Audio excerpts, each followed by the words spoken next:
బాబు గారు కోడి పుంజు మీదకి ఏ పుంజు పోటీకి వచ్చిందో గానీ దానికి కోడి పందాలు మామూలుగా ఉండవు. నేను కోడి పందాలు వేద్దామా?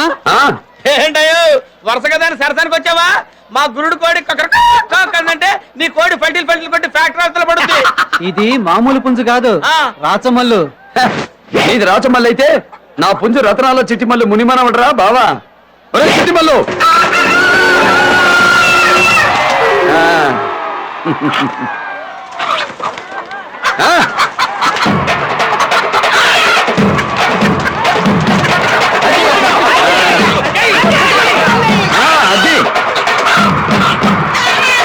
చూడు బావా, రాచమల్లు దెబ్బ.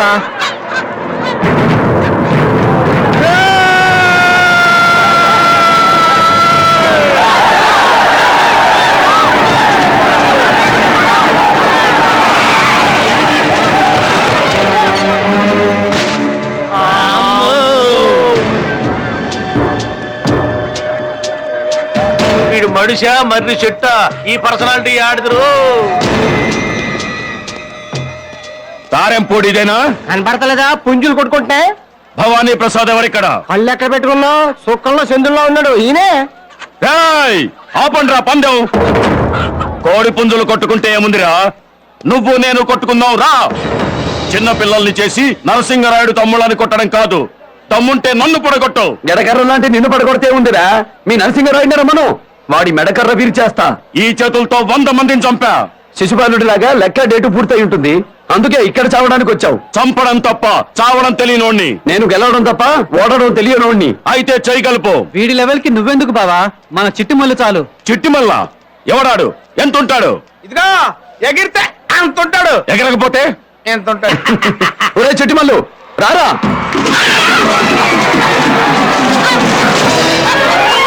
చిట్టిమల్లంటే కోడి పుంజ, అది గాలి కట్టుకో. చిట్టిమల్లు గాలి కూడా కట్టండ్రా. అదండ్రా అది ఒక దెబ్బకైపోవాడు. నువ్వు మా చిట్టిమల్లు రోడిస్తే నన్ను ఓడించినట్టే, అది పారిపోతే నేను పారిపోయినట్టే. ఎడంకాల్తో తొక్కి చంపేస్తా.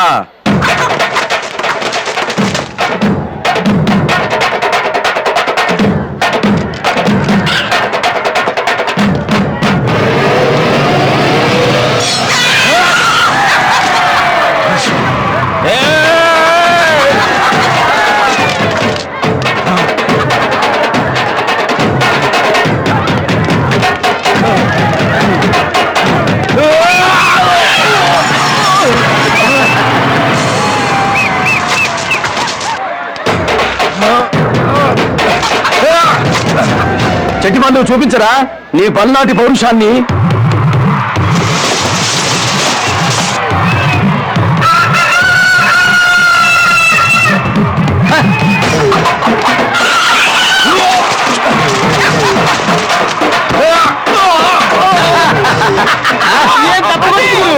ఎదురు పగిలింది. పల్నాటి దెబ్బంటే అది.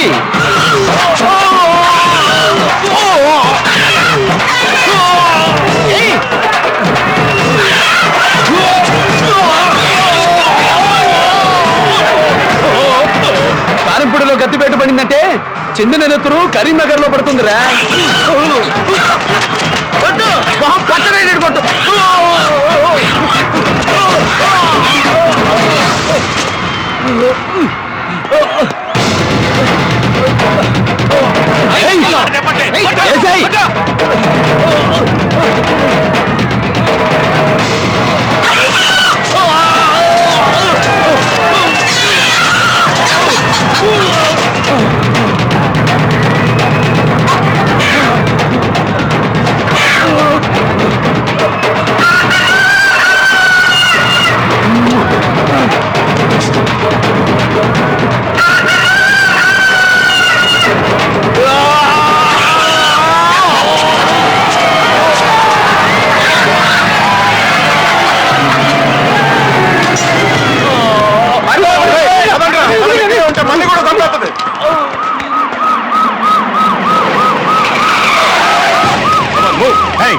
పుంజు చంపిందా?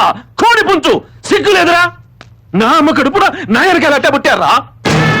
పొడగొట్టెళ్ళినోణ్ణి సాటుగా చంపడం ఏంటి? ఏయ్!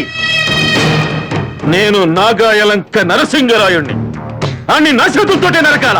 వద్దన్న, ఆడే మగాడు అనుకుంటే ఆడి కోడి ఈక కూడా మనం పీకలేకపోయాం. అందుకని వాడి దగ్గర పనిచేసే నౌకరుగాడింటికి తాంబూలాల పళ్ళె తీసుకెళ్దామంటావా? వెంటనే శివనాగేశ్వరికి మంచి సంబంధం వెతకండి. నా రేంజి ఇదిరా అని నిరూపించాలా? గురదాల మీద ఒట్టు. ఆడికి గుణపాఠం చెప్తాను. చూడండి సంబంధం, వేయించండి శుభలేఖలు. స్వయంగా మనిషి చేత ఉత్తరం కూడా పంపించాడు బావా. ఉత్తరంలో ఏమని హెచ్చరించాడు నాగాయలంక నరసింగరాయుడు? నువ్వు తొడగొట్టి చెప్పావు, నేను చిటికేసి చెబుతున్నా. నా కూతురి పెళ్లి నాకు నచ్చిన వాడితో జరిపించబోతున్నా. పల్నాటి పౌరుషం నీలో ఉంటే వచ్చి పెళ్ళాపుకో.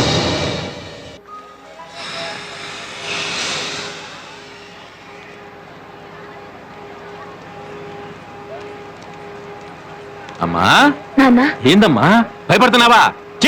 చూడు మన వాళ్ళు ఎంతమంది ఉన్నారు. ఆడొక్కడు కాదు, ఒక్కడు 1000 మంది వచ్చినా మన వాళ్ళే చేస్తారు. బాంబులాట పెట్టారా? 6 లో పెట్టాం. అయ్యా పెళ్లికి వెళ్తూ ఎవరైనా కొబ్బరి బొండాలు పట్టుకెళ్తారు కానీ బాంబులు పట్టుకెళ్తారు. పంతులు రేయ్, ఎందుకైనా మంచిది వీడిని కూడా మన ఏసీ కొద్దిగా దొక్కేయండి.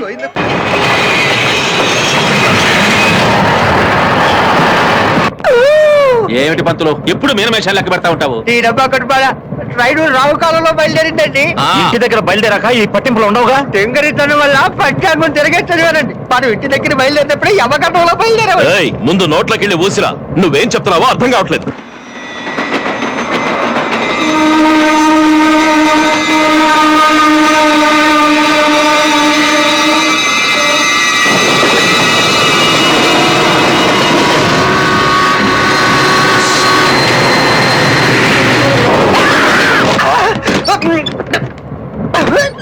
మంత్రులు రేయ్, మంత్రులు మంత్రులు. హలో నరసింగారాయుడు, మర్యాదగా ట్రైన్ ఆపు, లేకపోతే అనవసరంగా చేస్తావు. ఎవరు మాట్లాడేది? S S S Bhavani Prasad, Shivashankara Satya Bhavani Prasad. నువ్వు కళ్ళు తెరచి చూస్తే నిన్ను ఢీ కొట్టడానికి సిద్ధంగా ఉన్నా.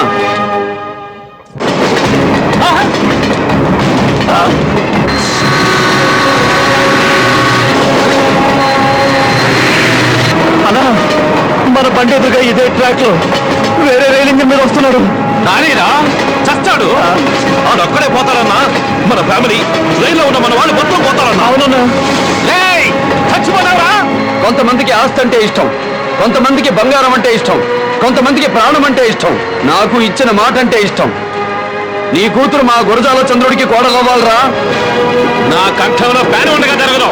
పర్వాలా, నువ్వు పోయాక చేస్తా. ఇంత బద్దమేట్లా? అందరికీ ఒంట్లో నెత్తురు మాత్రమే పరుగులు తీస్తుంది, నాకు పౌరుషం పరుగులు తీస్తుంది. అన్నా బండాపన్నా.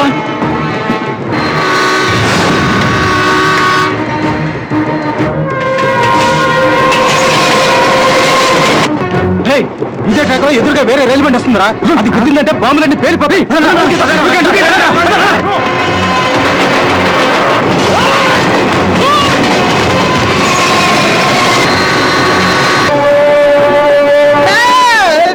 అయ్యా బతుకుంటే తద్దినాలు పెట్టుకుని బతకొచ్చు. నేను దూకేస్తా. దూకితే కాళ్ళు చేతులు ఇరుగుతాయి.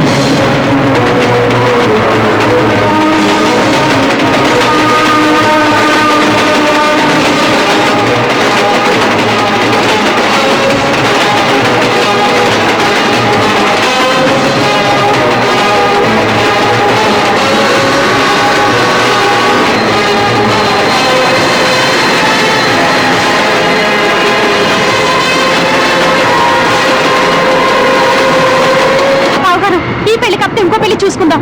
అందరం కలిసి చచ్చేది సాధిస్తాం. అంత భయపడతావు ఏంటి? పెళ్లి ప్రాణం పోతుంది, పరుగు పోగొట్టుకుంటావా? చచ్చేది సాధిస్తాం. బతికుండదు కళ్ళ ముందే నువ్వు పెళ్లి చేసుకోవాలా? మేము అక్షింతలు వేయాలి. ఇది బాగుందన్నా, చెయ్యి లాగేస్తున్నా.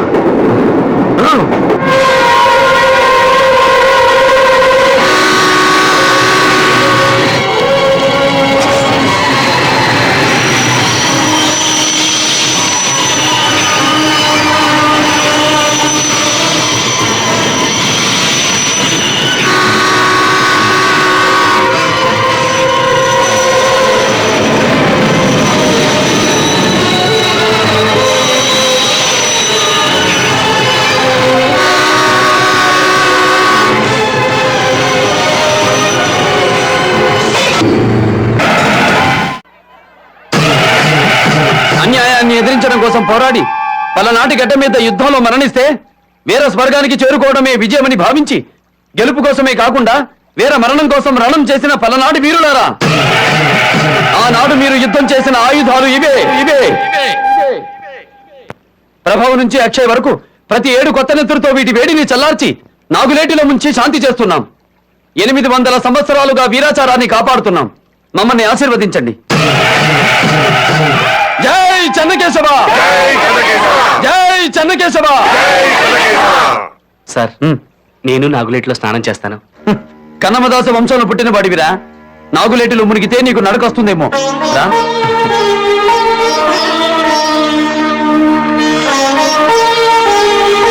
జై చెన్నకేశవ!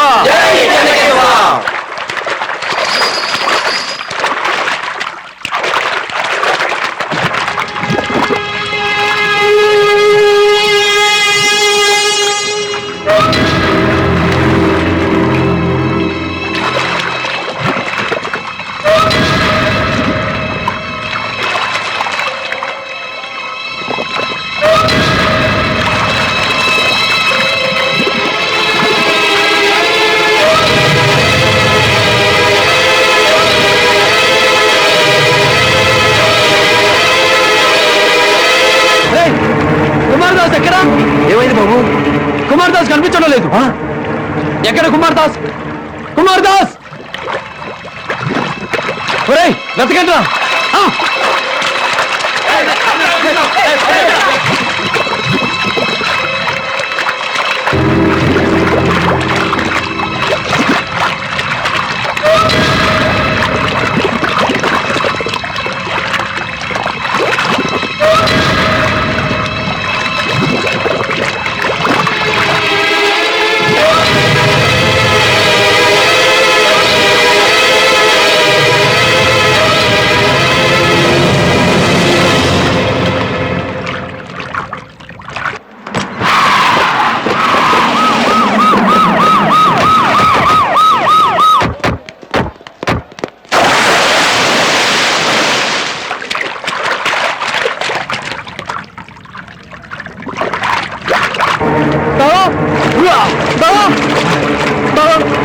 కుమార్దాస్!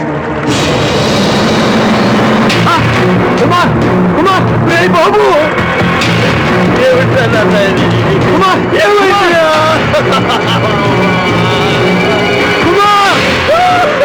నీళ్లు కక్కడానికి అతను బ్రతికిలేడు భవానీ ప్రసాద్. నీ కుట్రకి ఎప్పుడో బలైపోయాడు.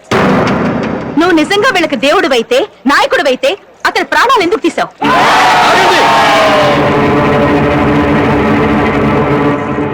ఆహా, వాళ్ళు నరికేవాళ్ళు, నువ్వు ఆపేవాడివి. నటరాజును మించిపోయిందయ్యా నీ నటన. నట సింహం అని బిరుదు పెట్టుకోరాదు. శివనాగేశ్వరి, నువ్వెన్ని అబద్ధాలు చెప్పాలని చూసినా ఈయన మా దేవుడే. ఈ పలనాట పుట్టిన సింహం. నా బిడ్డ చావుకి ఈయనకి ఏ సంబంధం లేదు. ఉంది. నిన్న నువ్వు నీ కొడుకు నన్ను బెదిరించారు. పలునాడు వదిలి వెళ్ళిపోమన్నారు.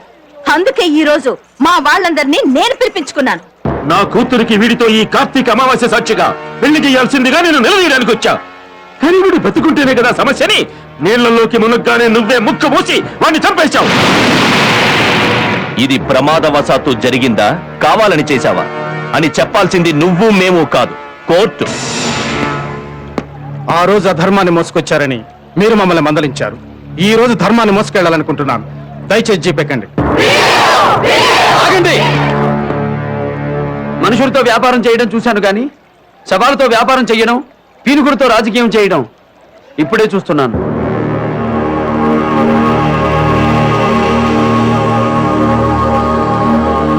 పీఠాధిపతి గారు, కుమారదాస్ దహన సంస్కారాల సంగతి చూడండి. భగవంతుడు నీ సమస్యను ఎలా పరిష్కరిస్తాడా అనుకున్నాను. ఇలా పరిష్కరిస్తున్నాడన్నమాట. మానవుడికి 2 కళ్ళు, భగవంతుడికి లోకమంతా కళ్ళు. ఆ సర్వసాక్షికి, నా మనసాక్షికి తెలిసిన నిజం ఇది. చట్టాన్ని గౌరవిద్దాం.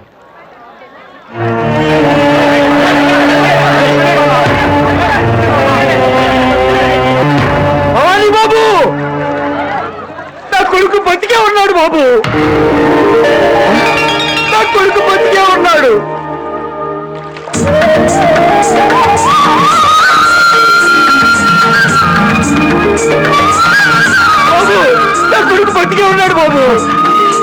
తొందరగా ఆసుపత్రికి తీసుకెళ్ళండి. పదండి. పీఠాధిపతి గారు, కార్తీక అమావాస్య పర్వదినం నాడు ఆచారం ఆగడానికి వీల్లేదు. మీరు ఊరేగింపు కొనసాగించండి. అలాగే